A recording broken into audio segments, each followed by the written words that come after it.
Hello दोस्तों, कैसे हैं आप सभी लोग।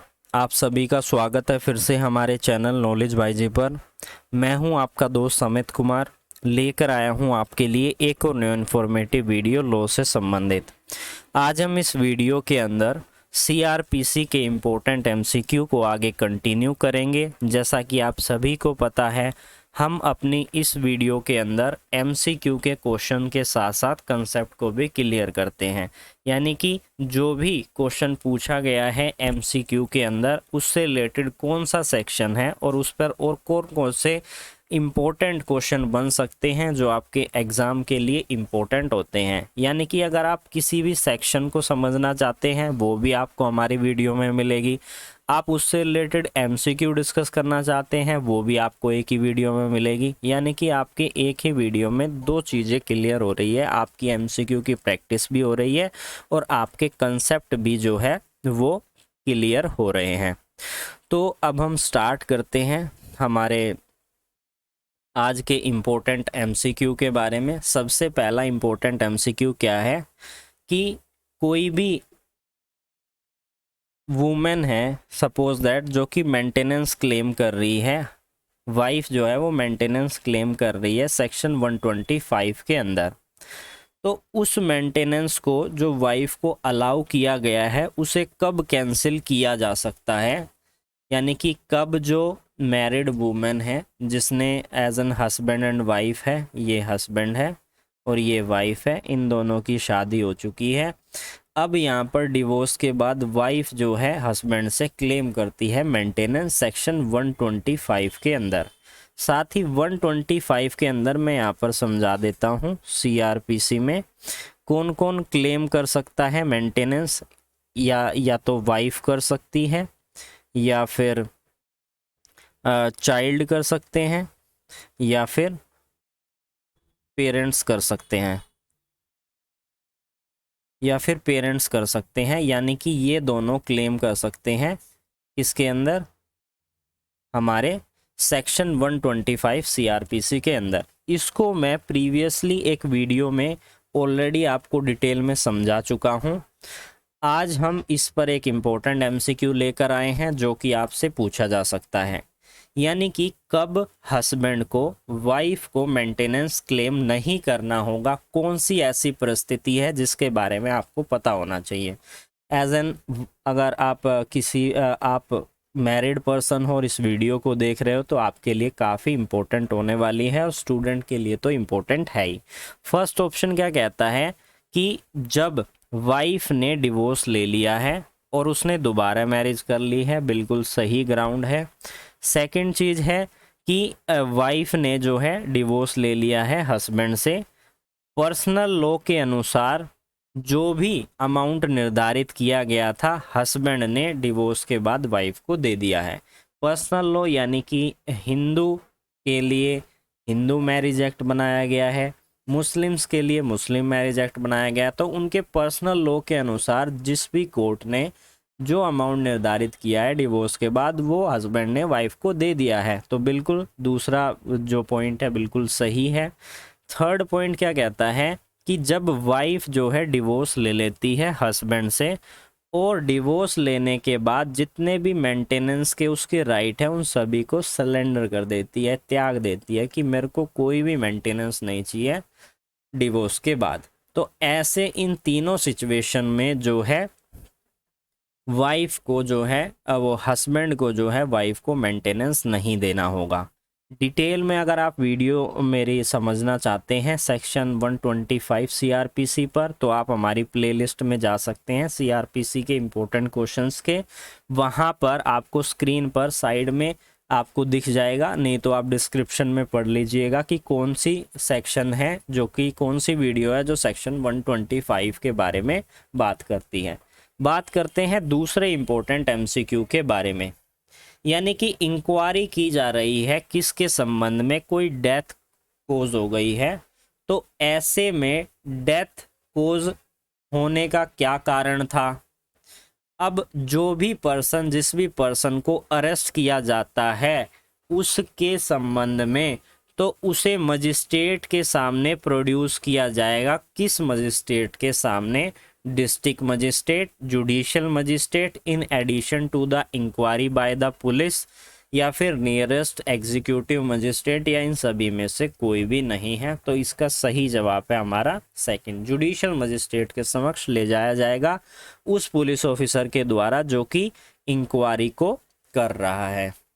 बात करते हैं हमारे थर्ड इम्पोर्टेंट एमसीक्यू के बारे में कि क्रिमिनल ट्रायल के अंदर एक्यूज्ड कब अपने आप को एज एन विटनेस बनाकर अपना डिफेंस दे सकता है। वो कब दे सकता है? जब वो रिटर्न में जो है रिक्वेस्ट करता है अपने आप का डिफेंस देने के लिए। तो फर्स्ट इसका बिल्कुल सही जवाब है। अब हम बात करते हैं हमारे अगले इम्पोर्टेंट क्वेश्चन के बारे में कि इन सभी में से कौन सा सेक्शन है सीआरपीसी का जो यह कहता है कि माइनर पर्सन को बॉन्ड की ज़रूरत होती है। अगर वो किसी भी अपराध में दोषी ठहराया जाता है उसे भी बॉन्ड साइन करना होगा। बॉन्ड वो खुद तो साइन नहीं कर सकता, यानी कि पर्सनल बॉन्ड वो नहीं दे सकता है, उसको श्योरिटी की ज़रूरत होगी। तो श्योरिटी लाकर वो अपना बॉन्ड साइन करवाएगा। इससे रिलेटेड हमारा सेक्शन है 448 सीआरपीसी। अब हम बात करते हैं हमारे अगले इम्पोर्टेंट एमसीक्यू के बारे में कि लिमिटेशन ऑफ पीरियड क्या दिया गया है कॉग्निजेंस लेने के लिए किसी ऑफेंस का। यानी कि मजिस्ट्रेट साहब जब भी किसी अपराध को आगे बढ़ाते हैं, यानी कि आगे बढ़ाने का मतलब उसकी प्रोसीडिंग स्टार्ट करते हैं, उससे पहले मजिस्ट्रेट साहब कॉग्निजेंस लेते हैं उस अपराध का अपने माइंड को अप्लाई करते हुए। तो क्या कोई समय सीमा दी गई है अगर कोई ऑफेंस होता है उसके लिए?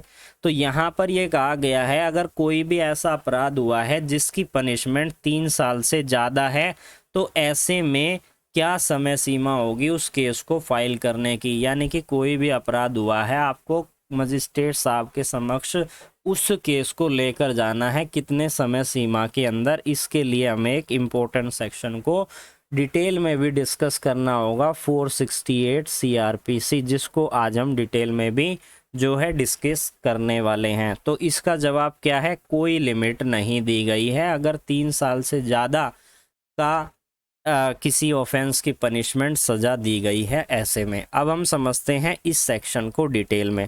मैं प्रीवियसली भी इस तरीके के क्वेश्चन को आप सभी के साथ डिस्कस कर चुका हूं। मैं यहां पर दोबारा इसलिए कर रहा हूं, वहां पर थोड़ी सी मिस्टेक हो गई थी। तो अब बात करते हैं सेक्शन 467 जो कि ये कहता है कि लिमिटेशन पीरियड ऑफ लिमिटेशन की क्या मतलब है। जो मतलब दिया गया है सेक्शन 468 के अंदर, किस चैप्टर के अंदर आता है? चैप्टर नंबर 36, जो कि सर्टेन ऑफेंसेस में, यानी कि इस तरीके के ऑफेंस हुए हैं तो कॉग्निजेंस की क्या क्या समय सीमा निर्धारित की गई है उसका कॉग्निजेंस संज्ञान लेने के लिए। बात करें 468, यह कहता है कि अगर टाइम लिमिट जो दिया गया है, अगर वो टाइम लिमिट ख़त्म हो जाता है उसके बाद जो कोर्ट है, यानी कि जो भी मजिस्ट्रेट साहब जिसके समक्ष आप उस केस को ले जा रहे हैं वो उस केस को नहीं लेंगे। वो कह देंगे कि आपने समय सीमा के अंदर नहीं आए हो, अब आप यहाँ से जा सकते हो, हमारा यहाँ पर कोई रोल नहीं है। तो बात करते हैं सेक्शन 468 के सबसेक्शन 1 के बारे में कि except as otherwise provide elsewhere in this code, यानी कि कहीं और पर कोई लिमिट दी गई है उसको छोड़कर अगर कोई भी court shall take the cognizance of an offence of the category specified in subsection 2 after the expiry of the period of a limit, यानी कि अगर कहीं पर भी कोई लिमिट नहीं दी गई है तो यह सेक्शन अप्लाई होगा, अगर कहीं पर लिमिट दी गई है तो तब यह सेक्शन अप्लाई नहीं होगा। सबसेक्शन 2 को ध्यान में रखते हुए सबसेक्शन 2 में क्या कहा गया है कि 6 महीने का समय दिया गया है अगर किसी ऑफेंस की पनिशमेंट केवल फाइन है। बहुत से ऐसे अपराध हैं जहां पर उनकी पनिशमेंट केवल फाइन ही होती है, जैसे मोटर व्हीकल एक्सीडेंट केसेस में जो है फाइन के ज़्यादातर केसेस होते हैं। आप जो है बिना हेलमेट के ड्राइव कर रहे हैं, आप पर फाइन लगाया जा सकता है, और भी काफ़ी ज़्यादा सेक्शंस हैं। तो अगर आप पर कोई भी ऐसा अपराध कोई भी आपने ऐसा ऑफेंस किया है जिसकी सज़ा केवल क्या है, एक तरीके से फाइन है, आपको बस कंपनसेशन पे करना है, तो ऐसे में 6 महीने की समय सीमा जो है निर्धारित की गई है। अब हम बात करेंगे हमारे सेकंड पॉइंट के बारे में, जिसके बारे में क्या लिखा हुआ है कि अगर 1 साल का समय दिया जाएगा, अगर किसी ऑफेंस की सज़ा 1 साल तक है, यानी कि 6 महीने से लगाकर 1 साल, यानी कि किसी भी ऑफेंस की सज़ा अगर 1 साल तक की है तो ऐसे में आपको 1 साल तक का ही समय जो है मिलेगा उसका कॉग्निजेंस लेने के लिए। थर्ड पॉइंट कहता है कि 3 साल का समय मिलेगा आपको अगर किसी ऑफेंस की सज़ा 1 साल से ज़्यादा है लेकिन 3 साल से ज़्यादा नहीं है। 1 साल से 3 साल तक के लिए अगर किसी की सज़ा है तो आपको 3 साल तक का समय दिया जाएगा। हमारा क्वेश्चन क्या था कि किसी ऑफेंस की सज़ा 3 साल से ज़्यादा है, तो ऐसे में कोई भी यहाँ पर लिमिट निर्धारित नहीं की गई है, कभी भी कॉग्निजेंस लिया जा सकता है, एक्सेप्ट अगर कहीं और कोई प्रोविज़न दिया गया है तो तब वहाँ पर वो अप्लाई होगा, अदरवाइज 468 अप्लाई होगा।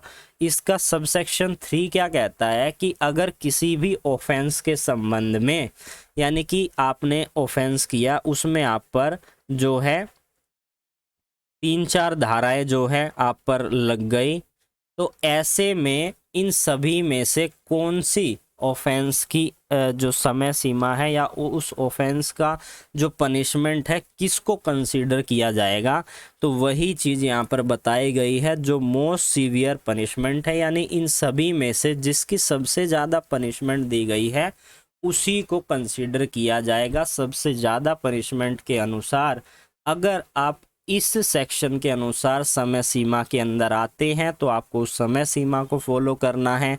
अगर अपराध जो है 3 साल से ज़्यादा है हर एक ऑफेंस में, या जिसका सबसे ज़्यादा जो ऑफेंस की पनिशमेंट है वो 3 साल से ज़्यादा है, तो आपके लिए कोई भी टाइम लिमिट यहाँ पर इस सेक्शन के अनुसार निर्धारित नहीं की गई है।